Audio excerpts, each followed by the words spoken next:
Good morning, everyone. It's the one and only V, the Gorilla Economist, coming to you live with my main man, El Cuco. And we bring you the news, the views, and all the information important to you. Check us out, roguemoney.net. Follow us on Twitter at the Rogue Money.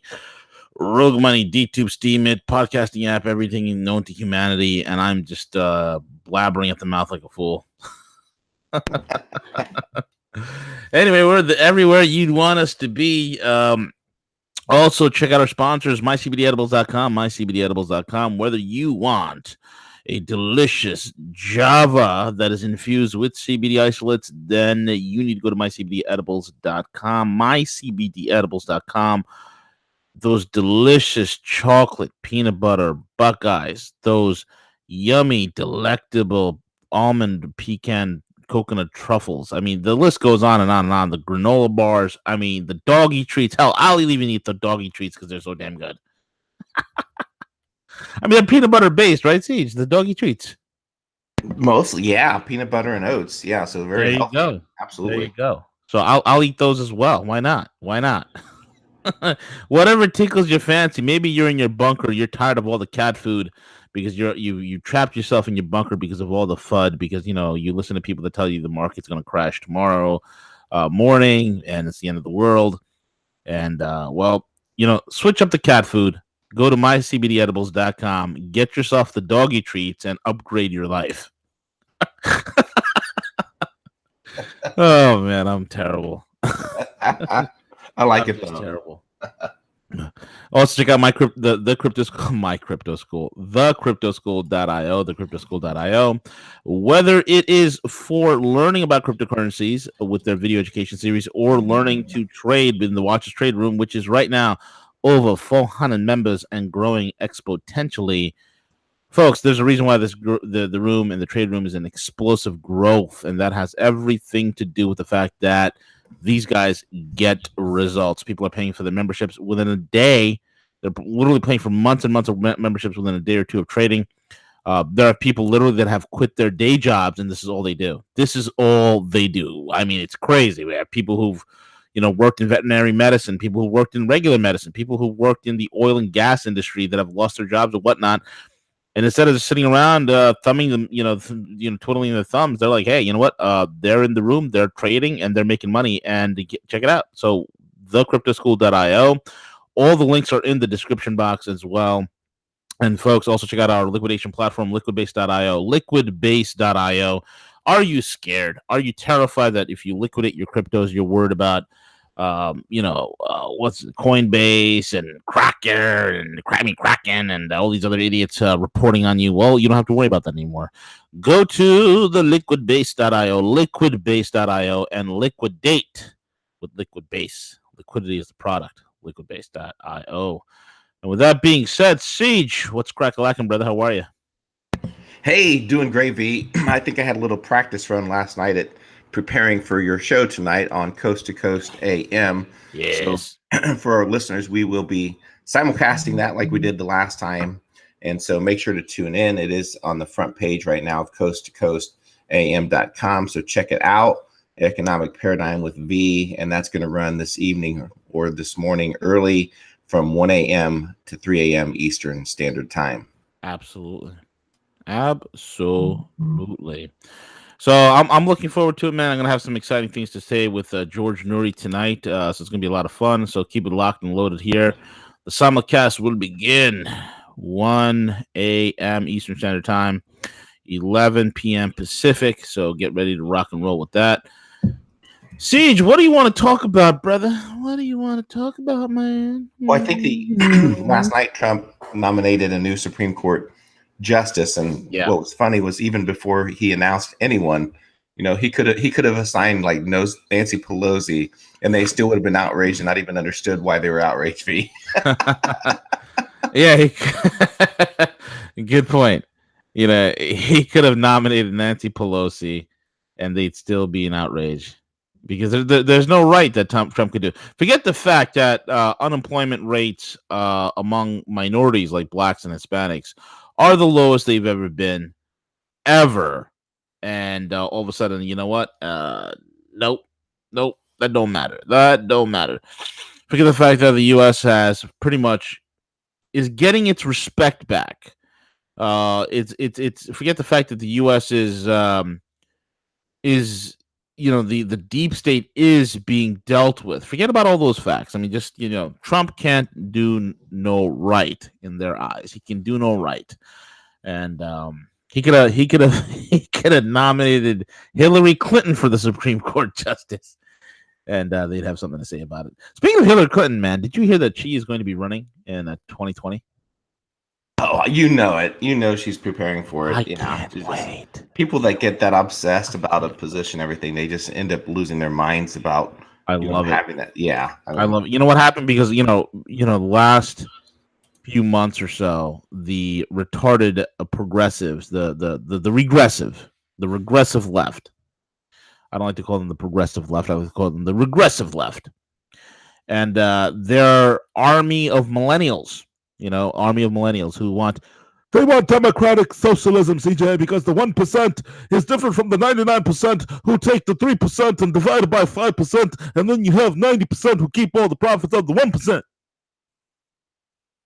So,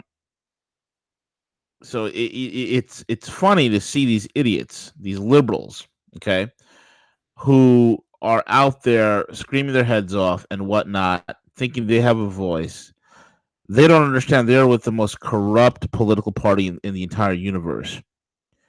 They think that because some little starlet won a predominantly minority area in the Bronx, New York, that is the future direction of the party. Listen to me, retarded millennials. I'm not talking about the millennials who are red-pilled and are awake to the goings-on and reality of the world. Nor am I talking about the millennials who are living in Realityville, USA. I am talking about the retarded ones who are basement dwellers, who spend their time playing Fortnite, who spend their time wasting away on their parents' couch in the basement. The ones who, when they step outside to see the sun, it is very damaging to them because they are pale-skinned. No matter what their ethnicity is, they are all very pale. They are all averse to sunlight, and they all smell like Cheetos. I'm talking about those millennials. See, CJ, these millennials have been energized because of this Alexandria Ocasio-Cortez and her victory in this small little tiny congressional district in New York. They think this is going to be their blue wave. Their blue wave, right? It's going to be a blue drizzle. These are the ones who think that the Bernie Sanders socialism is something that is going to be spearheaded and embraced by many Americans everywhere. Have I got a rude awakening for you schmucks? Hillary Clinton will make sure that any sort of grassroots counterculture movement will end in absolute destruction. It will die before it is even born. It will burn on the runway before it even gets a chance to take off. Okay. Hillary Clinton, again, folks, we've been hearing the rumors for months now. It is really starting to shape up and look like that Hillary Rodham Clinton is going to go again as the Democratic nominee for 2020. And there's nobody that's going to stop her, CJ. Who the heck is going to stop her? And she knows the crazy psycho thinks that she's going to win. Maybe she does, maybe she doesn't. But at the end of the day, this is about refilling the coffers. This is about all the money she's lost in running for the election. This is about all the money she's lost in the Clinton Foundation that has been stopped because of the Trump administration. This is about all the lost, children's blood that she is missing in her diet these days. So she's going to go for broke. And I think if Hillary Clinton runs, that will be the greatest. I mean, that is a gift. That is a gift to all of us who are conservatives and libertarians.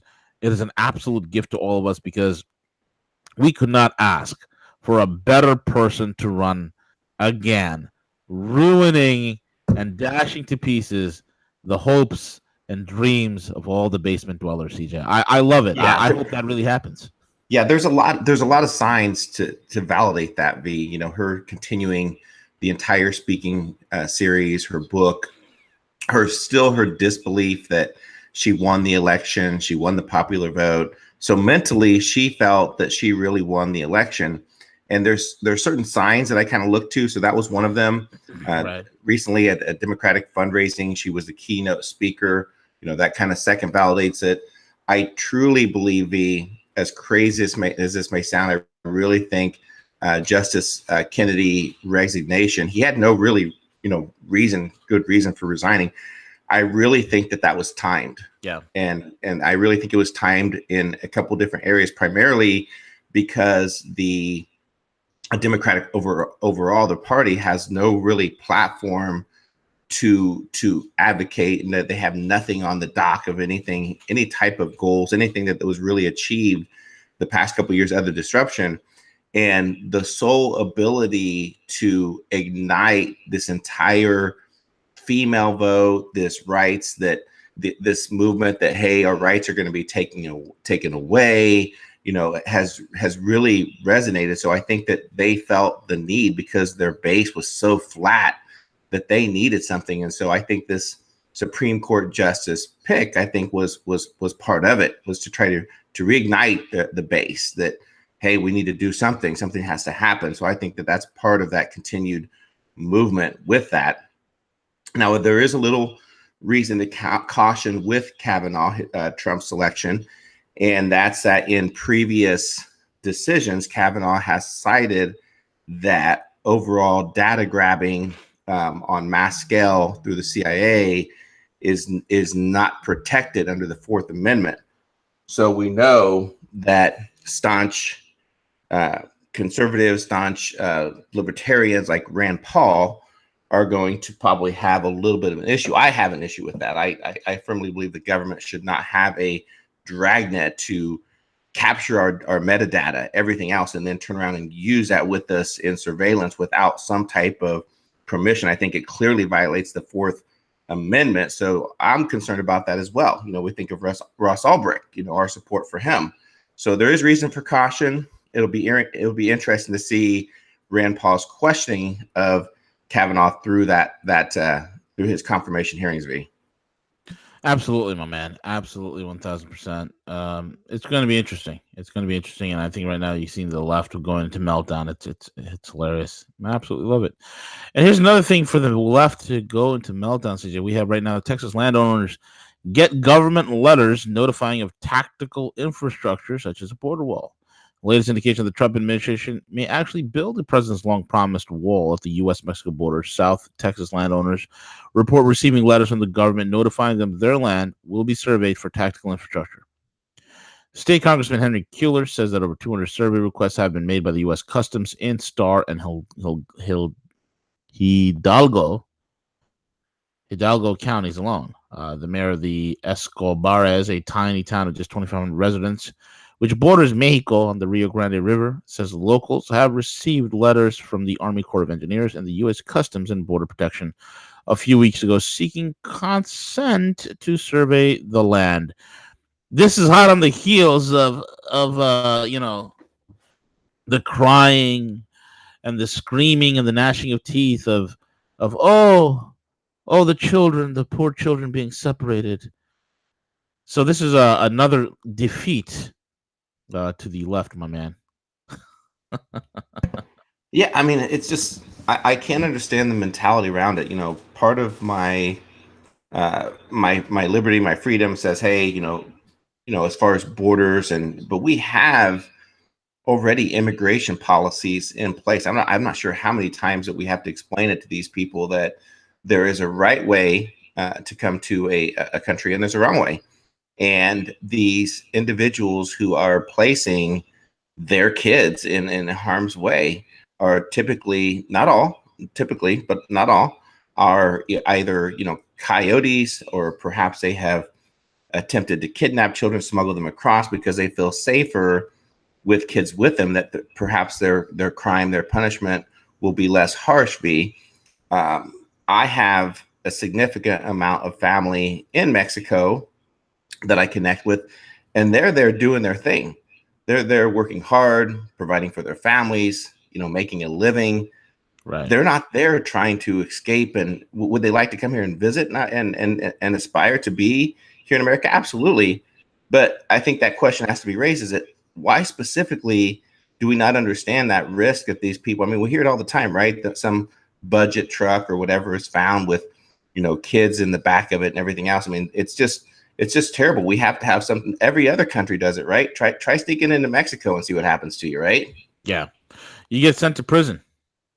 You get rounded up by the federales, and you are in prison, my man. You are just sitting around, and you're going to be in all sorts of trouble. And that's what people don't understand here. It's like, no other country in the world has open borders like the way we do. There's nobody, It's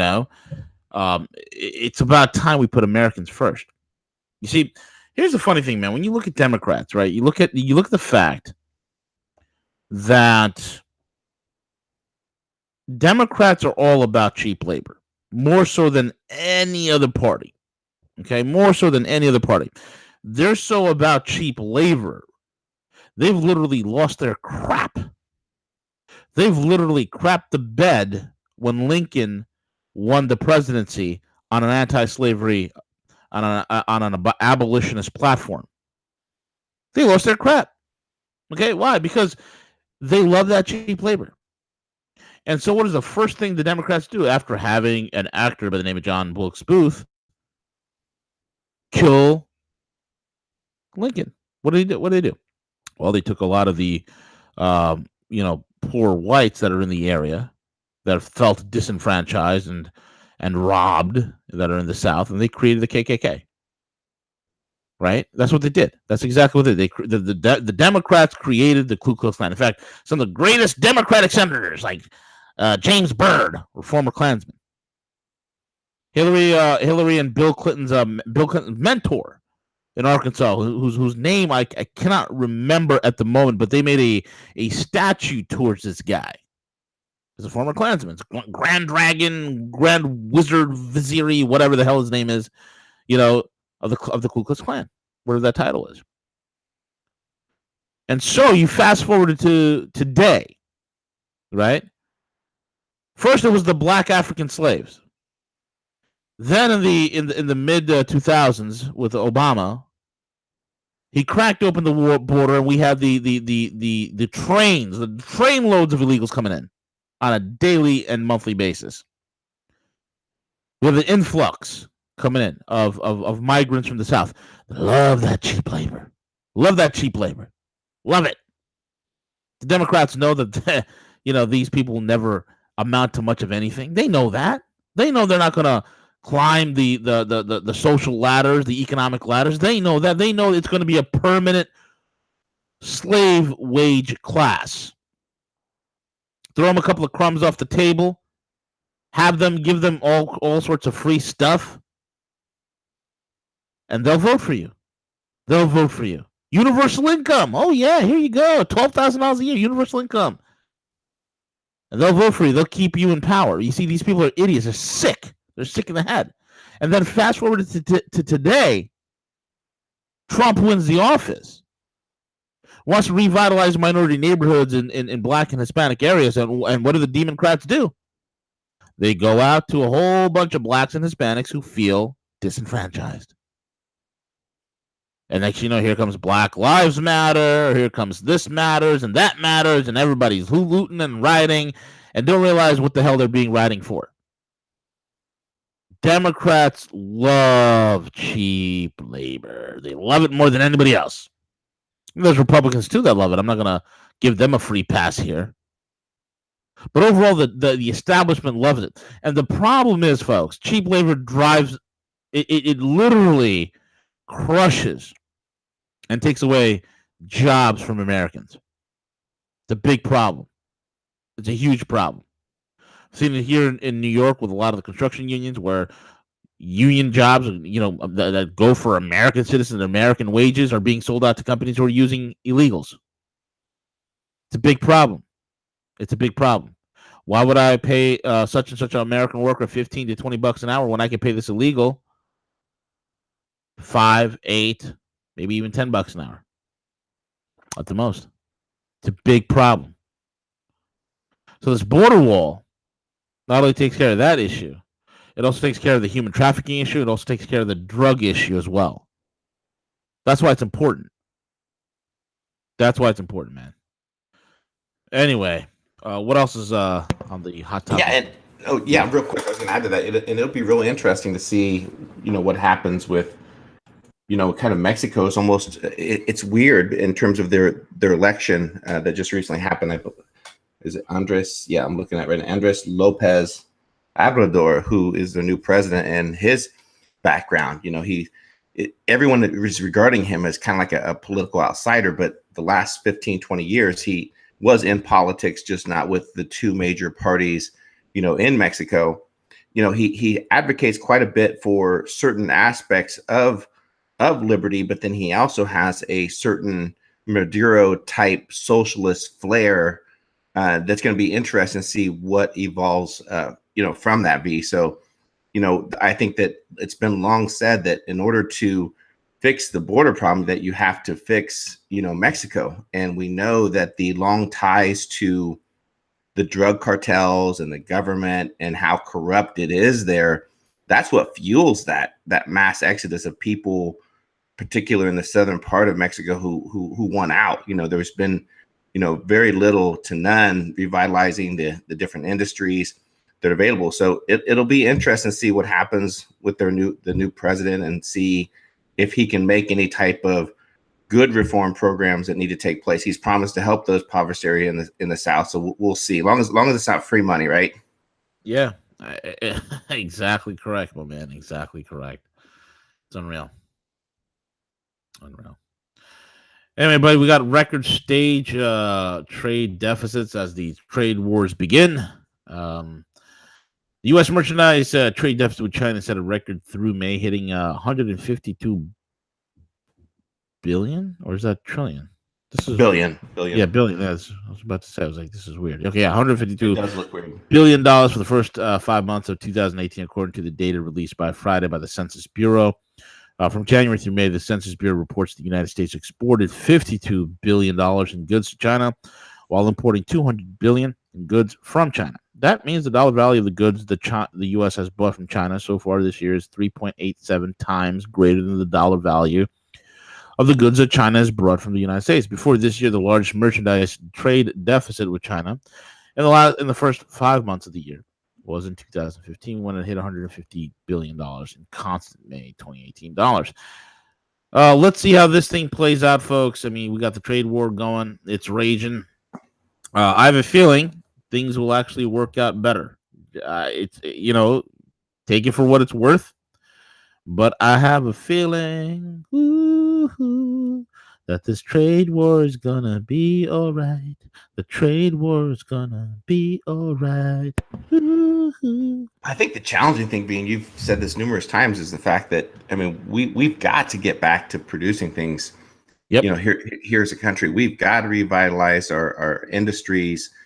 It's amazing to think, like, this is merchandise and retail specifically, but like, look at the past several years at like big merchants. I'm not talking like the little mom and pop shop. Those were pretty much wiped out through the Walmart era, and now you have Amazon trying to collapse even more certain industries. And to think that a long time like Toys R Us, that the next round of kids, my kids won't be able to take their kids into a Toys R Us kids or Toys R Us like we did, and look at the toys and play with them, completely shut down. And then you have like a company like Sears that has been around, forever. It's just amazing to watch this happen with U.S. retailers, and I think that online is a certain percentage of it, but in terms of the cost of goods and things that are associated with it, if we don't get back to manufacturing some of these items in part that go into the bigger machinery, it's going to have a pretty significant impact at the beginning, because even if they're not large scale items that the tariffs are placed on, we know that American manufacturers rely, quite a bit on different parts from, China to help manufacture whatever they're doing. So hopefully this will spur that type of momentum to get us back to producing those goods here domestically. And those are the jobs that are going to last. This Yep. whole service sector driven economy is just not happening. It's lower wages. It's high turnover. And so it's going to be a good thing to get back to some of those traditional that made in America type industries that's been lagging for several years. Absolutely, my man. Absolutely.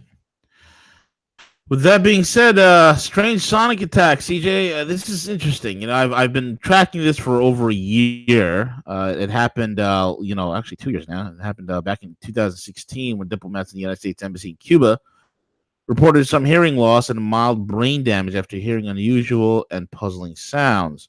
Some of the affected diplomats were recent arrivals to the embassy, which were reopened in 2015 as part of Barack Obama's reestablishment of diplomatic relations with Cuba. The Daily Mail reported that one diplomat described being jolted awake in the Havana hotel room by a grinding, blaring cacophony. When he moved a few feet across the room, the noise stopped. When he got back into the bed, the agonizing sound hit him again, as if he told doctors he had walked through some invisible wall, cutting straight down the middle of his room. But now the sonic attacks have progressed beyond Cuba. Other embassies have now reported the debilitating conditions of diplomats. The U.S. State Department has remained all but silent on the issue as well, other than to characterize their suspicion as an unknown sonic attacks targeted U.S. diplomats. Diplomats in at least 7 cities in 4 different countries have sought testing for strange symptoms. The symptoms include hearing loss, dizziness, tinnitus, balance problems, visual difficulties, headaches, fatigue, cognitive issues, and sleeping problems. The latest incident occurred in conjunction with President Trump's recent visit with Kim Jong-un, and as Trump was heading to Singapore for the historic summit with North Korea's leader, a State Department diplomatic security agent who was part of the advance team reported hearing an unusual sound he believed was similar to what was experienced by U.S. diplomats in Cuba and China who later became ill. The government employee experienced the symptoms from late 2017 until April of 2018, according to the U.S. State Department. The employee was sent to the United States for further evaluation, and on May 18th, 2018, the embassy learned that the clinical findings of this evaluation matched the mild traumatic brain injury. Jenny Lee, the U.S. Embassy spokesperson in Beijing, told Gizmondo by email the Chinese government has assured us they're also investigating and taking appropriate measures. And now some strange sounds have been recorded and released to the public. The U.S. government has issued an alert warning Americans traveling to China to seek medical attention if they experience auditory or sensory phenomena, similar to what was reported in Havana. Additionally, the State Department recommended anyone traveling to Cuba should reconsider their plans. This is really interesting. Very, very interesting indeed. And I don't know what to make of it, Siege. I really don't know. It's definitely some sort of sound weapon. Yeah, I mean, sound weapon or bad hangover, one of the two. All those symptoms that they're mentioning, but there's no doubt that these things, exist. They probably existed for years. So whether they're testing or they are, purposely doing that, but who knows, right? I mean, right. Very interesting. Very interesting to say the least, and that'll do it for today, man. We covered a quick gambit. We got Dex coming on at 2:00, and Cool. That's about it, man. That's about it. So, folks, keep it locked over here. This is V, the Guerrilla Economist, and my main man, El Cuco himself, CJ. We are over and out, so keep it locked here for Dex. And tonight, 1 a.m. to 3 a.m. Eastern, 11 p.m. to 1 a.m. Pacific. Yours truly will be on with George Norrie over at Coast to Coast AM. Show your love and your support for the Gorilla as the monetary monkey of mayhem shows up in Coast to Coast. With that being said, we are over and out. Take it away, CJ.